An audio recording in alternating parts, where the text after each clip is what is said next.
Devon Kershaw, thank you so much for doing this. Thank you for coming out here. Yeah, well, we're at the Canmore Nordic Center. I guess you train here for most of the year? Oh yeah, for sure. I've been based here for 8 years now, so it's definitely home. So where are you from? Up north, right? Yeah, I'm from Sudbury, Ontario originally. Oh, okay. Yeah. The Nickel City. Yeah, the Nickel City, Nickel capital. So what made you move out here? To train? Yeah, to train for cross-country skiing, and also the national team is based here. So there's a bit of a residency rule.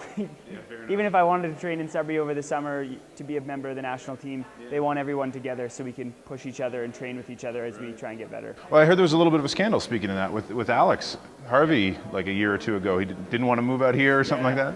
You know, surprisingly, I didn't hear a whole lot about that because Chandra and I were in Hawaii road cycling. Oh, nice. Road cycling. Yeah, so that's tough. That's a tough way to spend our spring.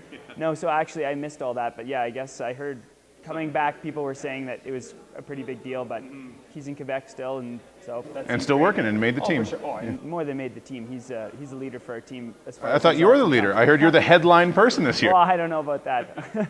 We have a lot of really, really talented skiers. Alex is the most talented kid I've ever trained with in my life, and then Ivan is a ridiculous story. He's so hardworking, and George as well is tough and hardworking. Right. So we have a great men's team. It's going to be exciting. Now we are here to talk about you, but you mentioned Ivan, and I was just reading about his story yesterday, and I don't think many Canadians, not to demean your sport by any means, but people need to be more aware of it. So he skied for Russia in 2006, and now he's skiing for us. Yeah, no, it's great.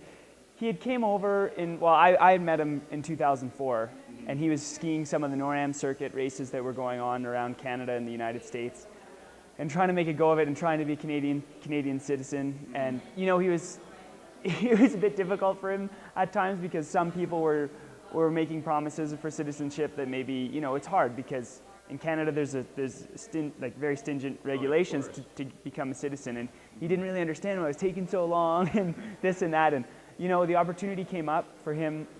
He was finally told in 2006, there's no way you're going to be a Canadian citizen for the Olympics in Torino.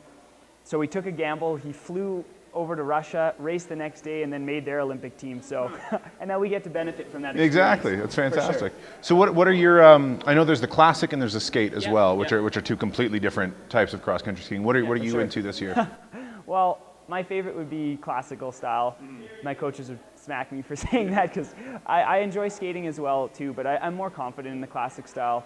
So the 4x10K relay, which is it's the big event for cross-country skiing. It's hard to describe, but the rich history with that event, especially with the superpowers winning in the past, you know, when a lot of people think of cross-country skiing, they think of Lillehammer, 94, over 100,000 Norwegian fans outlined the course, camping out, cheering on their team in the relay. Oh, that's the way it's going to be for you guys this year. Yeah, no, I'm excited. So that's a big focus for our team. And then, of course, all the other events, we have a fighting chance, so we'll just have to see how it goes. We're going to bring home some more medals this time. We'll see. We've never brought home a medal in the past, the Canadian men. Well, your girlfriend has, though. Yes, yeah. The women have. Yeah. The women have brought home 3. So we have some work cut out for us. But we have got a really good young team, and we're building more and more experience. And, you know, the way I describe it to people that are curious about cross-country skiing and the chances and things like that, if any man were to medal, nobody in the cross-country ski world would be surprised. They wouldn't be like, whoa, where'd that come from? Yeah. You know, but at the same time, if we didn't medal at all, no one would be like, they bombed, like big headlines, like what happened to Canadian cross-country skiing? We're not quite there, but although we are in great shape, and we're just going to have to see how it goes. I think you're going to do just fine. Yeah, tell people the difference between classical and skate, because I was doing a little research because I knew you'd be talking today, but I don't think most people know about it. Yeah, for sure. Well, classical style is when people think cross-country skiing, they think, you know, wool socks pulled up to here, maybe like some mixed nuts and snotty nose, -20, and go out into the back 40 and maybe have binoculars and look at birds or something. Yeah. I don't know. And usually when people think of that kind of skiing, it's very linear. So the classical style is in that linear, you know, there's a track groomed, sometimes there's not, and you ski in a linear motion forward.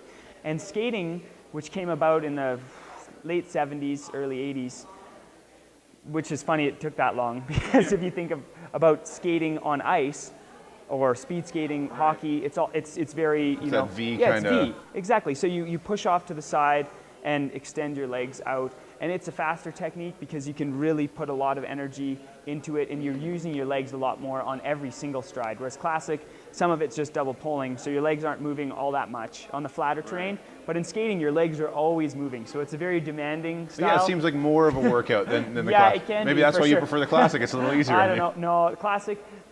How it works too in the off-season training. I mean, the people that are good skaters tend to be good cyclists because it's very quad-based. Yeah.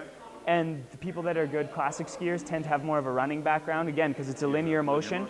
And I grew up doing a lot of running in Sudbury and stuff, so I think that's probably why. Yeah, fair enough. I know these races are really long. Do you have something in your headphones? Yeah. Are you listening to music, or are you just using the nature? No, it's just, you're pushing so hard that all the focus has to, for myself, especially a 50K will take 2 hours. It's a marathon. Right. It's like a marathon for running. It is the equivalent in the Winter Olympics to the summer marathon in running. And for 2 hours, you have to be, it's long for sure, but your mind just doesn't drift because you are putting so much energy into that forward motion and that forward momentum that everything is going into, like, for me, all I think about is like technique. Where can I gain extra centimeters in every stride? Am I skiing more relaxed than the person in front of me? If I'm leading, how relaxed am I skiing? Because it's 50K, it's an efficiency thing. And you have to hit that pace. And it's funny, the races are long, but they go by like so fast. Sure. And you cross the finish line, you're exhausted. And it's, again, just breaking down those races into very manageable chunks. So I just use keywords like that for sure. There's no, you don't think about like, man, well, I need to pick up some. I wasn't thinking that. I was thinking maybe the music would push you because you could go on beat or something. No. And you're always getting information from the staff out on course, splits, how you're doing in the race, how other people are doing. Are you ahead? Are you behind? Things like that. So you really have to stay focused on what you're doing. So what are you doing until the games? I know there's a World Cup here in like 2 weeks, so probably training for that. Yeah, for sure. I mean, I'm going to train through the World Cups here. It's a great opportunity to race at home and to stay at home. And that's really where the home Olympics, for us as Canadian skiers, that's where our advantage really lies, because a lot of us are based in the Bow Valley here. We have the races before the Olympics in the Bow Valley, which the Alberta World Cup Society has done such a great job hosting. It's a big job to hold the World Cup. Yeah, of course. And that's a great opportunity, but for now, like I said, I've just returned from a long 2.5 month stint on the World Cup circuit, which is European based, and so now catching my breath a little bit and training on the trails. That it's a great opportunity because most of the winters I'm away in Europe. So what a great opportunity. So have you even had a chance to go on the Vancouver trails that you're going to be doing? Oh, I have in the past for sure. We've had spring camps there, and I've raced. Our national championships were there 2 years ago. So I'm familiar for sure with the courses, but Vanok has for the cross country side of things, they have to wire everything, and it's quite difficult. So it's been closed off completely since the fall. Really? So there's no advantage to being Canadian, kind of? No, not right. Not in the cross country venue. Absolutely not. But we have spent time there, so that's important because it's close. Mm-hmm. Well, and to switch topics just for a second, I know you want to become a doctor one day. Yeah. It's a completely different change. Yeah, well, that's always been, it's not a really big. It's a totally different side of things, but sports medicine. I've dealt with some really great sports medicine doctors through our team that are based in Calgary at the high performance, like the Human Performance Lab and things like that.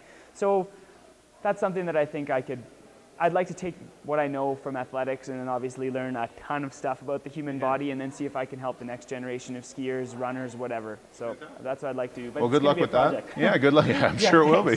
Good luck with that. Good luck at the games. And thank you very much for doing this. Thank you. Appreciate it. Thank you.